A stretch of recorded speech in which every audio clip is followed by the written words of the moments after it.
my new norm for now until I move. I've done this all by myself. Oh, it's not much. A lot of the furniture I left. I left my desks. I left my sofa, and I left my mannequin head for my hair business. But I'm just gonna order a new one. But yeah, all done.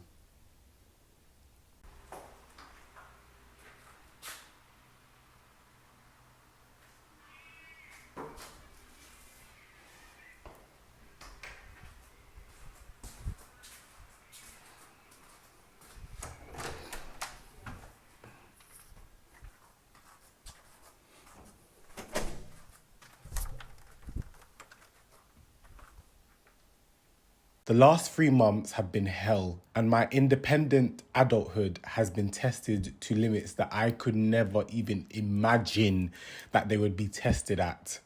To my younger audience, those of you that watch me, take my advice. Enjoy it while it lasts. Don't rush to leave your mother's yard. Enjoy the free roaming, rent free, bill free, responsibility freeness, because adulthood will hit you like a ton of bricks, like it did me. At the end of June, I was hit with a shock and the reality that I would have to move out of my apartment. Now, a few months ago, I did an apartment tour, but I had been living in my apartment for a year and a half, coming up to 2 years. And the plan was to be in that apartment for a good 3 to 4 years. I'm not really somebody that is comfortable with moving every 6 months, moving every year. In my head, it was going to be something that I signed on for long term. As time went on, I saw things that I never saw in the beginning, and I'm at fault for that, because I feel like when you're looking for a place to live, somewhere where you're going to stay long term, you want to make sure all the facilities are intact, nothing's missing, nothing's broken. And when I had moved into the apartment, obviously they gave me an itinerary of all the things that the apartment comes with and all the specs of each room, and if there's an odd hole here, there, and everywhere, it's noted down. Before I got my tenancy agreement, we did a walkthrough of the apartment, and things that I would see, I would literally be like, hold on a minute, what's that? Can you write that down? Hold on a minute, what's that? Can you jot that down? Because I am one of those people where nobody's going to try and swindle me out of anything or blame me for anything that was done prior to me living there. And when I look at it now, it's like the fact that these things weren't fixed, the fact that these things weren't fixed before I arrived is very telling. I like to rearrange my room every now and again. I feel like rearranging your room it helps with my mental health. So I like to rearrange my room every now and again. I like to move things, sweep behind cupboards and all those type of things. And I moved my wardrobe and I see a big ass hole in the back of the wardrobe. And the hole just looks so random. It looks such like a random hole. I don't know why it's there, because it wasn't holding a frame. It was just so random. So I called them and I was like, there's a hole behind my cupboard. Don't worry, we'll have it fixed. Boom, boom, boom. He's jotted it down. I've now been sent an updated list. Cool. That was one thing. The second thing, I'm looking at my oven. One of the knobs are missing. This is like 2 weeks into my 2 weeks into me living there. A knob is missing. I'm like, hold on a minute. What on earth is going on?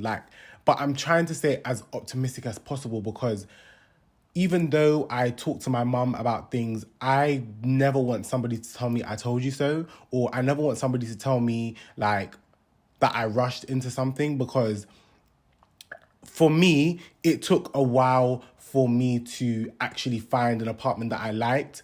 However, when I found the apartment I liked, the process in getting the apartment was so quick. Looking back at it now, way too quick, but cool. As you guys already know, I am somebody with high visibility. You call me an influencer, call me public, whatever you want to call it. I'm somebody with high visibility, and I don't need anybody knowing where I live. My privacy is very important to me. As you guys may have seen on my YouTube channel, if you guys have been following me for the past 2 years, you would know that while I was living at my mum's, I would have people following me home. I had someone chase me down the road with a knife. Like, crazy things were happening as I became more and more visible on social media. The area that I pick is going to be quiet. The people I meet, I'm not disclosing where I live. I'll make it up. If they ask me what I'm doing in Manchester, I'm saying I'm visiting a friend. Like, I just kept it under wraps as much as possible. But as the months went on, like, people in my building would stop me. There were parties every weekend in my building. And on my floor, oftentimes people would test the handles of doors to see if doors were open. Weird stuff was happening, but again, I tried to stay as optimistic as possible because me no want nobody tell me say, them tell me so. As my visibility online has grown, I get stopped. It doesn't matter what hour of the night, I'm getting stopped. And it became frustrating for me because it's like, as I told you guys, I want to be well presented when I put the camera on and when you guys see me. I hate coming online and looking rugged. That's not how I want my brand to appear. I'm trying to do better in the presentation, my locations, my lighting. I'm working on it. And when it's 1 o'clock in the morning and I want to pop out to the petrol station just to get a cheeky something because I'm peckish, people are screaming my name at hours of the night. And I would think to myself, like, is this behavior normal? Like, is this okay? Like, why are you doing this?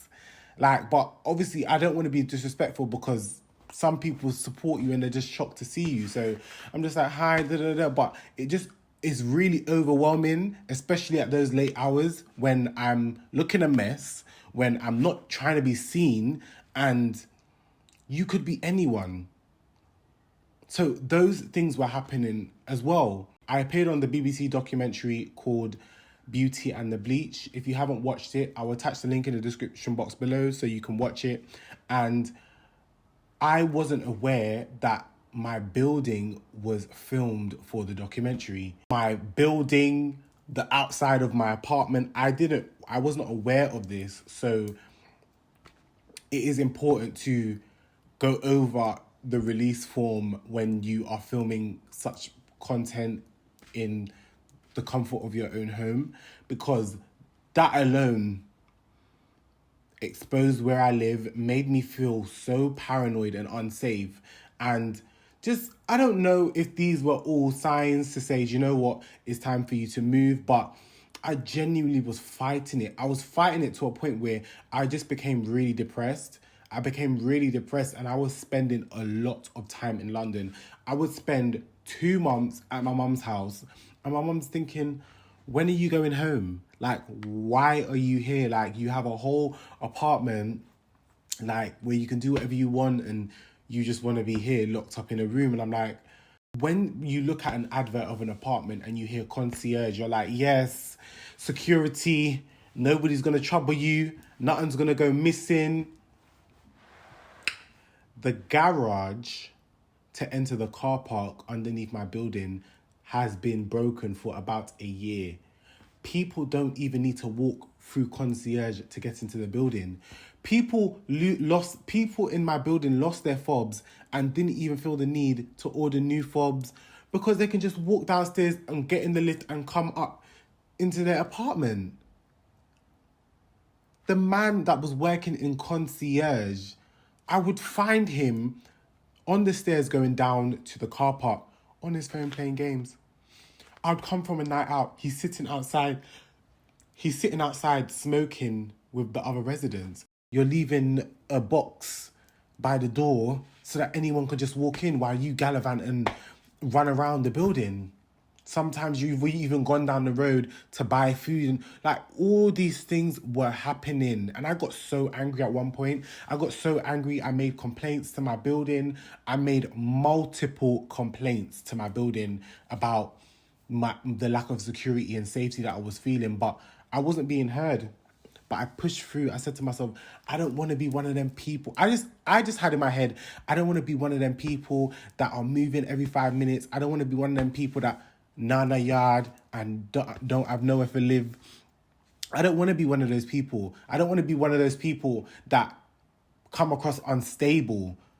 Because for me, just that is just my opinion alone. If you're constantly moving and all that type of stuff, it just shows unstableness, unsettled.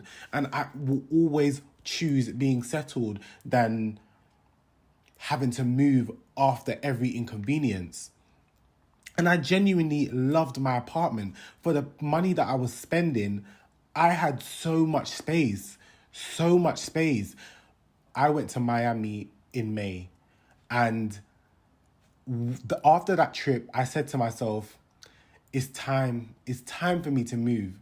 For those of you that may not already know, I have signed to a management talent agency where I have a manager. They get me brand deals. They do me influencer trips. You name it. I'm on the journey to becoming said influencer, and a lot of the campaigns that I'm having to participate in are in London. So after my trip to Miami, I said to myself, it's time for me to move. I was talking to my letting agent and he was like to me, oh, your contract is ending soon. Would you like to renew it, or when are you going to hand in your notice? In the email that I responded, I said, I'm going to leave. I'm going to find somewhere new to stay. I'm going to find a new apartment. I think I'm going to move back to London. So I would like to give you a month's notice. He was fine with that. He had no issues with that. But I don't know if it was the fact that I was a YouTuber, and obviously letting agents, they get to see your finances. You show them all your finances, how much money you're making. And there were times where I was paying my rent early. So he was loving it. He was loving that he had no issues with me. I don't know if you guys know the process of finding an apartment, but I feel like finding an apartment is pretty easy. All you do is show them your finances and you have a deposit, then it's yours. London is much harder for me, so I was nitpicking on where I wanted to live because I've just not always felt safe in certain areas. So it's like I have to be mindful of where I'm picking to live. I'm in London, stressed and depressed, and I get a phone call from my letting agency to tell me that my landlord wants to do an inspection. Now, after the fact, I found out that I need at least 24 to 48 hours notice, and I need to be in the building for you to want to come. He was so adamant to come and visit within 24 hours. Like, I didn't even have the chance to think. He was like, oh, he wants to come tomorrow. He wants to visit tomorrow. And obviously, yes, I get that landlords are entitled to visit an apartment, but I have been in this apartment for over a year and not ever had an inspection. So for this to come out of the blue, I was just thinking, what the hell is going on? Now, I was not home, so I had to get my friend to facilitate the inspection. I didn't feel comfortable with it because I don't want no stranger in my yard. I've never had to deal with the landlord. And when I signed my tenancy agreement, I was told that any of my needs, I go through the letting agency. I would never have to speak to the landlord because the landlord lived in China. So I was like, okay. My friend oversaw the inspection, and my friend came back to tell me that he was asking all these questions, how much I pay for electricity, how much I pay for council tax. He was asking very intrusive questions and information that I do not need to share with you. And I was just thinking, what is going on? This is not making any sense. I then got a phone call. He's demanding money from me. He's demanding me pay him rent directly, not to pay the landlord. He's done with the landlord. I'm thinking, what? I called the landlord. I said, what is going on? What is going on? What is this? Why is the landlord doing this? What has this got to do with me? Oh, I need to pay. I'm like, what? I'm like, I've never met this landlord, and for him to come to my house and be doing an inspection, and then the next day to be telling me that I must pay him directly. This is not making any sense. This is not what my letting agreement says. My agreement says that you guys oversee oversee any of my needs in this apartment. He just come out of nowhere, bulldozing with his own key. I'm thinking, nah, this is not making any sense. And I don't feel safe. I don't feel like this is not how I want to live.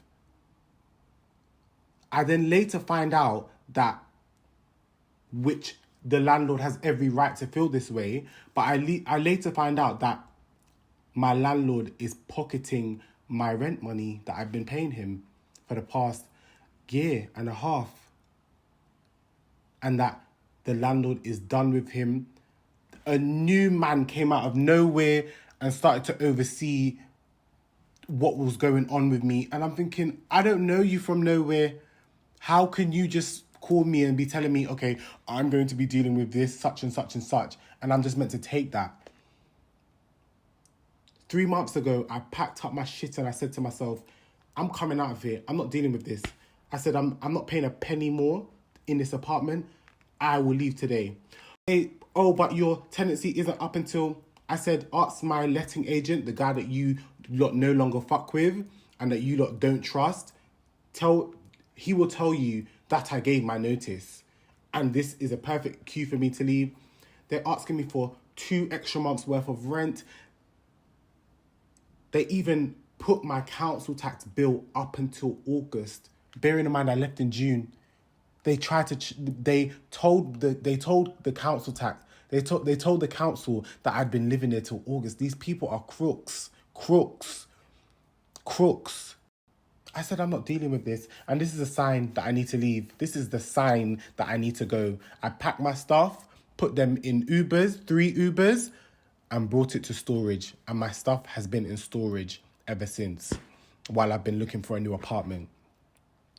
I've always wanted to have somewhere that my friends can go to, a safe space.